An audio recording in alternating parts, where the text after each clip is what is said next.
In this video, we tuned the boosted EK Civic, showing the real struggles and wins along the way. So this is actually Gordon's DC2 Integra, and it's the #1 stock block in the world, or in the Europe? Well, definitely second in the world. Second in the world. First in Europe. So this is the quickest stock block K24A3 from an Accord that does 9.5 seconds.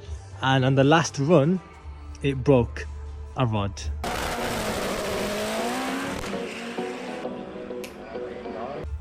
Crazy, right? So what's your plans for that then in 18 days? I've got a build literally on the floor just there next to you.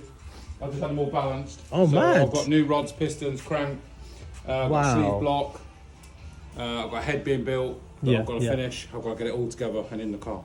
What, and are you going to plan to beat the 9.5? Oh god, yeah. Wow. And so with this, is it going to be same full meth or 50-50? Full meth. Full meth. Yeah, that was on full meth on the stock block. Wow. So this is from an Accord, right? It's not going to be this block. This is going to be a backup engine. Oh, backup engine. Jeez. So I've got a new sleeve block. Yeah. I'll fit these rods, pistons, crank and everything in. And I'm having a head done at the moment, so I've got that to go on. So we've got some custom cams. So it should, hopefully we're knocking on the door of 900 horse, really. Wow. So fully forged build, basically. Yeah. And you're going to aim for 8.8. 8.8. Wow. That's the sort of the plan. Wow. There's the FT600. Fully restored. Jeez. That is incredible. Madness. Whoa. Look at the wheels. Even underneath the car, it's all aerodynamic. Metal. That is basically a super clean Integra DC2. Is that supposed to be the exhaust? No, the tow bar. Silly me. If you build too much boost on the line, then it can just... That's why you should have used your 2 steps. 2 minutes seat time. Yeah. That's it. And that happened. Yeah, is that in 3 weeks? 3 weeks? Yeah. We all waiting. 20 days. Gordon, what are you playing at? This year's going to be an interesting year then. It should be a good year. We've just found out it's got an EG subframe, front subframe, not an EK subframe, which Gordon mentioned that only a few of these Cube Civics have an EG front subframe. Ever wonder why everyone says use an EG subframe when K-swapping your EK? It actually makes your swap smoother, your axles last longer, and your hood closes without weird mods. When you drop a K20 in, your axles need to sit at a nice angle. Using an EK subframe tilts the engine forward, making the axles sit at a steeper angle, which can lead to vibrations and faster wear. The EG subframe keeps the engine more level, giving you better CV angles, smoother power delivery, and less chance of breaking an axle mid-pull. Another headache with EK subframe is headers hitting the sway bar. With the EG subframe, there's way more room, letting you run your headers downpipe cleanly without fighting clearance issues. So, bonus. But we are going to get a traction bar. Yeah, you'll definitely need one. Because it helps with the wheel going back and forth and bunny hops. Yeah. Trying to get this ready for Jap Show. Hopefully. It's May the 11th, yeah, May the 11th. Is that a bung in there? He's ready for a 1,000 break. Yeah, bro, come on, man. Big man. That's wide band. White band. Oh, sick. That's wide band. Oh, I didn't even know that. That's smart, that is. Yeah. That's his white band. Yeah. Man. The first problem we ran into was the Pulsar wastegate. It only had 1 bar spring inside, which meant I wouldn't be able to make much power. The stiffer the spring, the more PSI it can hold before opening. Luckily, Gordon came through with a 13 PSI spring from my child wastegate, which was swapped in. Also, in the main channel video, I didn't have a fire ring installed inside the wastegate, but we took care of that too. What are the dangers of running on the spring that you're saying? It's over boosting issues. Whoa, that is way bigger. Now, this is the tile one. I'm going to say 10. I think it's going to be less than 10. Okay, I'm going to go between 8 and 10, okay. All from here. Jeez. You did that on purpose! You did that on purpose! The second major issue we had was the fuel pipe bursting out of nowhere. We were lucky it didn't happen while driving after the tune, or it could have been bye-bye to the 20k build. Thankfully, Gordon had some spare well-branded fuel lines on hand, so we could sort it out quickly. Oh, it's a good job that didn't come off on full chat, isn't it? I got it done by eBay as well then. Yeah. No, you never buy eBay bits, honestly. They were told they were a genuine company as well. On eBay, the only company that's actually not too bad is a company called Talks UK.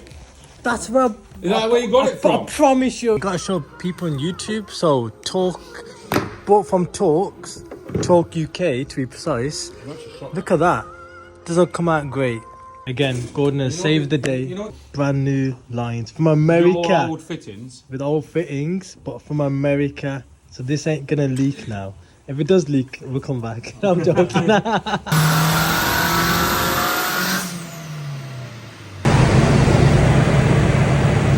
Only 222 brake horsepower.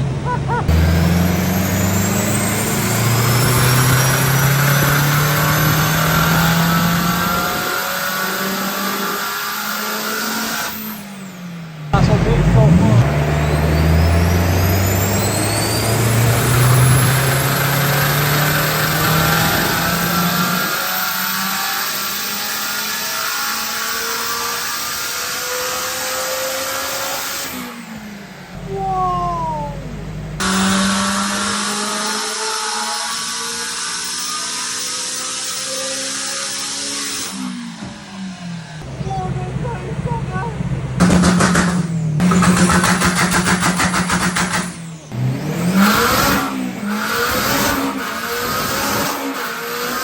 Say again? I think your throttle cables. Yeah. I don't know what all the smoke is, so I want to check that. It might just be this heat wrap if that's new. Yeah, it is new. It is new. I actually put it on. So I'm pressing the throttle and it's stuck open a little bit. Oh gosh. Yeah. It did go all the way though. I was like, whoa. Yeah. I mean, she's running good now. She's running. Wow. I'm So literally I might need a new cable. A new cable then, I don't know yeah. what cable this is. Throttle. Oh, might be the throttle body. Skunk 2 strikes again. Yeah. It's your throttle body, look. Yeah. Look at that. That's sticking open, look. Look how that's. Oh man. What it wants is strip it. You can strip them. Yeah. And clean them and make them nicer, but they're just. Yeah. They just keep getting jammed. So that's going to end up sticking full throttle on you. That is, which will then Blow your the engine's engine gonna up basically. be stuck on the limiter. But the main part is we're mapped. This is your max, yeah. Definitely. mapped. Thank you so much, Gordon. That's But all we right. have built a crazy car right now. Yeah. 440, sorry. 440, But really. with that turbo, these mods. Yeah, you know, yeah, and we're yeah. running a conservative boost, so it's just touches 13.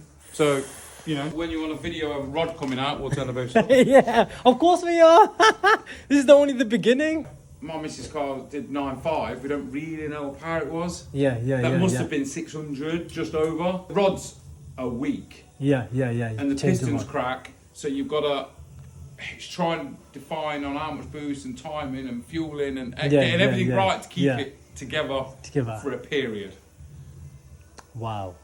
Well, we'll try it again. Yeah. We'll try it again. 600 stock block incoming soon. I'm happy with that, Gordon. Really am. Yeah? Bombay Bites time. Bombay bus. Bombay Bites. This thing never happened. Ooh, boom. Put a cross on that. There you go. Okay, now That's let's all I try. did. And then That's it it. started. Watch this. Don't know. So I think the fuel pump's playing on when you do that speed mapping, and then it's decided at the end to pick up. Yeah. It just wants to see if you take the throttle body off and just grind away a bit of this throttle body on this corner. Yeah. Boom, that'd be fine. But the whole time it was fine, and now it's And now it's not. It's mad. What are the chances of that?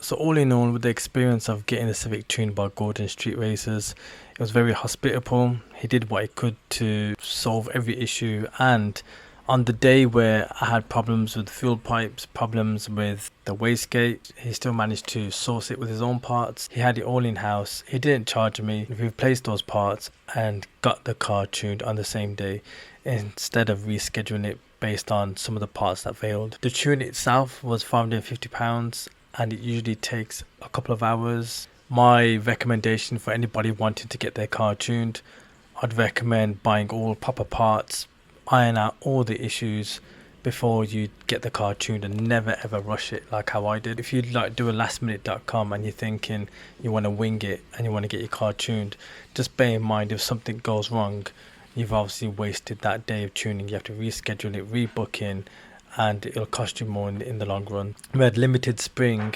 to 13 psi. We were still aiming to push 450 brake horsepower, not anymore, so somehow we managed to get what we wanted. But if you wanted to get more brake horsepower, you have to get bigger wastegate pressure spring so you can push more power. But apart from that, it's been really good. So I hope anybody can learn from this experience, take from it, and if you ever get your Civic tuned, you know what to do. Take care everybody, till next time.